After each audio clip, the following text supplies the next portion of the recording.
My name is Edwin.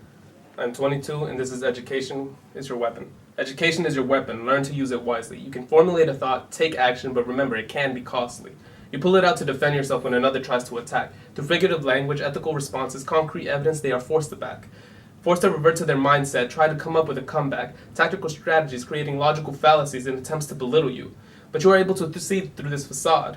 See that they have already lost. That no matter what attacks they make on your height, your physical appearance, or race, they are flawed. They attempt to belittle you, but fail, looking like a fool. But you wouldn't have been able to win this battle if you didn't go to school. Critical thinking skills are important. Instead of always following directions, always corresponding to instructions, robotic motions, listen to yourself. Think. I was the kind of kid to always ask why. Why must I do this and that? Who are these people and why are they important? But my teachers never wanted to hear me out, telling me to stop speaking out. So I stopped raising my hand, trying to understand the lessons they were trying to teach. Constantly being shut down put it in my head that it wasn't for me. There are only a handful of teachers that had an impact on me. Actually, there were only 3. The first was my 2nd grade teacher, Miss Bolden, an elderly lady, who said one day she would see me on TV, giving a glorious speech, saying that she could picture it, her sitting in a wheelchair with a smile on her face, proud that I had made it, saying that through my smile she could see my grace, that my innocence had never faded. I was only 7 years old, didn't know what it meant to have my teacher foreseeing all of my accomplishments. Second was Miss Holy, 4th grade. She came to me one day and gave me my first book. The Midnight Fox was the title, but I didn't feel that I was entitled.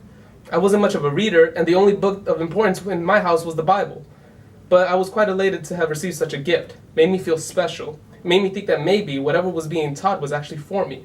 But then 5th through 8th grade came, and that thought was slowly diminished. My teachers, who weren't worthy of that name, helped bring it down. With the rolling of the eyes, the yelling and the back talking, I can still hear my teacher saying, "Couldn't you have done it faster?" Or, if you would have been as smart as that kid, you would have been gotten it, and you have issues. So the idea of this not being for me came back, which caused me to retract. I didn't see the importance of education. I didn't see it as a weapon, as a tool. So for the following years, I began failing in school.